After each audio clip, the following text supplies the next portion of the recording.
Hi everybody, this is BUSN 1300 Introduction to Business, and this is the Blackboard course. You would have first come into Blackboard into a page similar to this where you see a list of your courses, and then we would click on the course and you'll see that you're on this page. So over on the left, you'll see a panel with links. If you don't see this panel, it's because Blackboard has an optimization tool for the screen for people who have small screens. So they want to allow you to see the most that you can on the screen, and so they'll take away this left panel thinking that you can just come back through here and open it when you want to.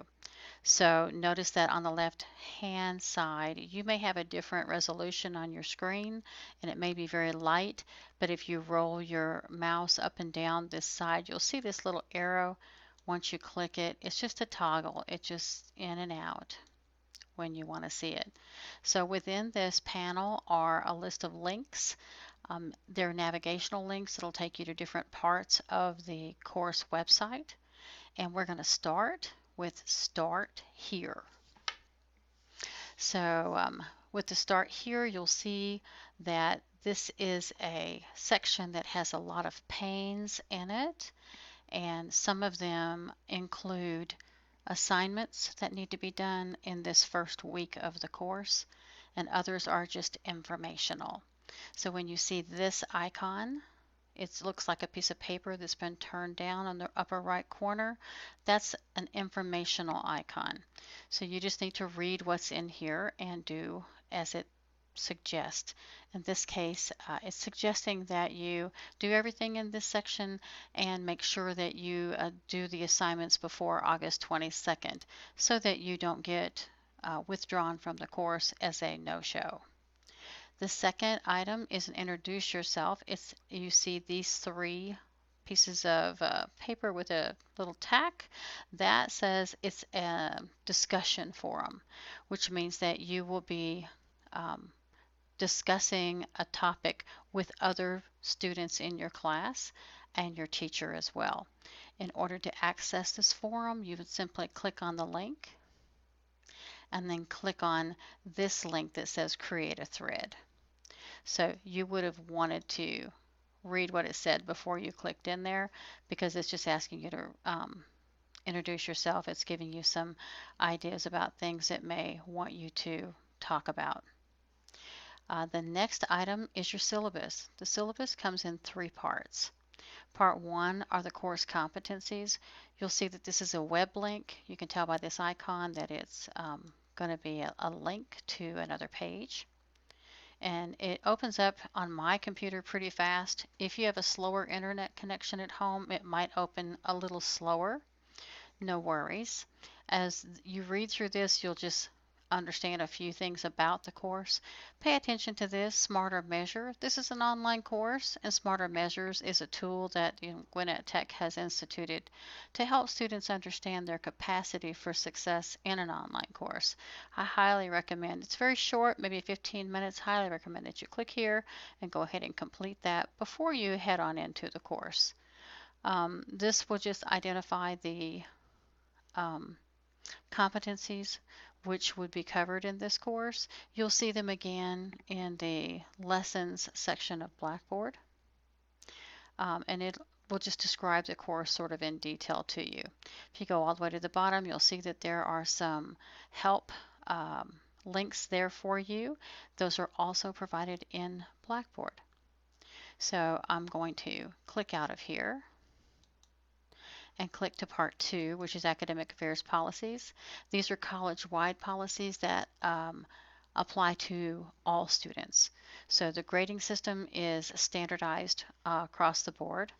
We also have an attendance policy, although it's not really an attendance policy. Gwinnett Tech is a non-attendance taking institution. However, it is best if you have an on-campus course, that you participate on campus in the class with the students. The teacher may have some type of a participation grade that's being weighted and calculated into your final grade for the course. So your attendance or your participation level may well tie into your grade. Be sure and check on that with your instructor. This happens to be an online course, and so it's not as critical, though you do need to participate in this course as well. There's a withdrawal policy, academic integrity. Again, these types of things that you see in here, these are all sort of behavior-driven items here that let you know what's acceptable, what's unacceptable. Definitely worth a read. And now let's look at the last piece. The last piece is the instructor policies. Instructor policies is an actual document which is put together for you by the instructor of the course. In this case, it's not quite finished because I'm creating this video prior to the course beginning. So when you do come into the course, you'll see this, and just understand that this is put together again by the instructor of the course, and it will have information which is specific to this course. Okay, back to start here. The next thing you're going to see, now that you have completed the reading and studying of the syllabus and understand it, there's a syllabus assignment here. It indicates that one of two things needs to happen. You click on the link. You'll see that you have the option to write a submission, browse your computer, the course, or cloud storage. In this case, you're actually going to click on Write Submission, and you're going to either copy and paste one of these two statements, one or two, or you will type them. Bottom line is, it indicates that you either have read the syllabus and have questions or don't have questions. One of these two statements is true, and you should provide that as this assignment. Let's cancel out of that and let's go on down to student information form. In this particular pane, you have an actual document that you are going to click on and complete. It's a form, I'm going to drag it back over here to the screen. It's a form that once you have it open, you should save it to your computer and then click into the first gray tab, complete that, and then as you use the tab key on your keyboard, you can then traverse through the entire document and complete it, save it, come back to the assignment, click the link of the assignment. In this case, you're not going to write a submission, you're going to browse My Computer. Find the document that you saved and load it in. Then click Submit. That will satisfy that assignment. And then the rest of what you see here, like I said before, some of it in this section is assignments, some of it is information. So the rest of the information here is just information. There are no more assignments that you need to complete. The next place that I would have you travel to would be, and it's your choice, it's not in any particular order that it has to be done, but the next place I would go would be lessons. The lessons, like I told you, the competencies would be laid out for you again here in the lessons tab. And then you'll see that the course is organized into 5 sections. The 5 sections have multiple chapters. So in this case, part 1 has chapter 1 through chapter 5. This aligns with your textbook. So if you have either the ebook or the paper book, you'll see that it aligns. So chapters 1 through 5 will be covered in part 1. Just chapter 6 is covered in part 2. Part 3 has 8 and 10, but not chapter 9. Part 4 has 11, 12, and 13. Part 5 has 14 through chapter 17. You'll note here in the lesson section that you also have this link. This is a link provided by Cengage, who is the publisher of your textbook. You're going to need this link when you purchase the materials for this course. You could have purchased an access for Cengage Unlimited. You could have purchased the access for the textbook, or you could purchase the actual textbook, which comes with an access. All you really need is the access. And then once you get it and you click here, I'm already logged in, so it's going to take me straight into the book. I just want to show you how to navigate a little bit once you get in here. For you and your first time to come in, it's going to ask you for your code, and you're going to have to input the code that you got when you purchased the access. So notice here that the chapters are laid out for you. They have nice visuals on the screen, and it goes all the way through.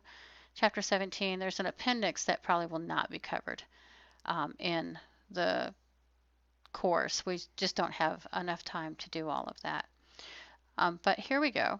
You can click into Chapter 1. These are all the sections of Chapter 1.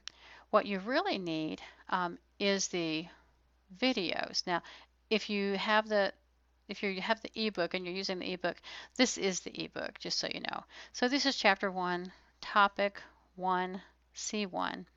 It's going to give you the objectives that'll be covered. They're giving you a video here. They're going to show you a transcript of that video. And then as you move through, you can then go to the next section. If you click on Chapter 1, it'll open up these sections for you. Look over here. Once again, when you're in an online course, it's really critical that you understand, the cues. And in this case, they're giving you a lot of icons. So when you see an icon that looks like this, it's a little cheesy, but it looks a little bit like a movie camera. And so that's indicating that there's going to be a video. Here's another video. This one's really critical to Chapter 1's grading. So, but as you're looking at each one of these links, you can click on each one of them, and it's either going to provide for you some type of reading. So in this case, it's the next section in the textbook, and you can read through it. Click again and go back. These are just navigational links for you to move through the chapter. Once you have this panel open, you'll see that you can actually move just into the next chapter all the way through the book if you want to. You're not just limited to Chapter 1 here. All right, I'm going to click here and click out of that. You do have some other tools that you can use here. The storyboard actually gives you an opportunity to identify study bits, things that you might see in the chapter and want to highlight. You also have some flashcards, which are good for looking at different topics that were covered in the chapter and getting a little more information about them just by clicking. You'll see that each time I have a link, it's actually going to turn into a hand, and you can click on it. And then you have the concept tracker, which helps you monitor the learning concepts. So I'm sure you're going to become more familiar with these tools as you get into the reading and learning to use the software. I'm going to close this out and come back to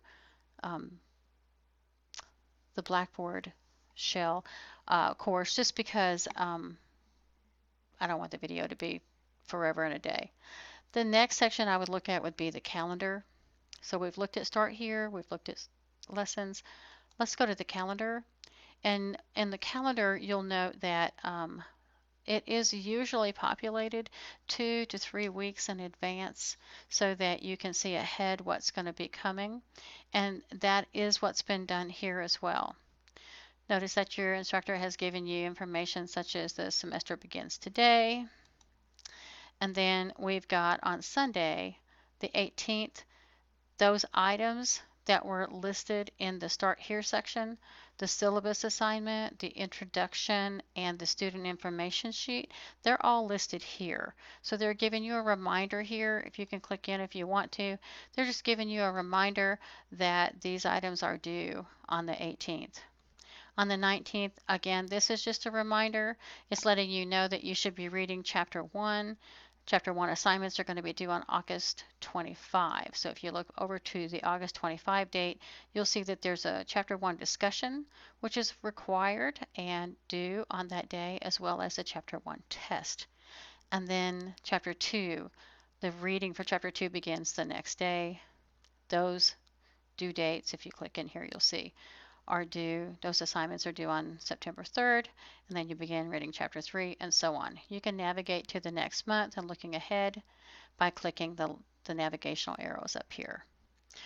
Okay, that is going to conclude the conversation that we need to have before you begin. I'm going to place this video in the lessons folder, or I think I'll put it in the Start Here folder so that you'll see it, and then you can click on it and get some good reminders before you start the course.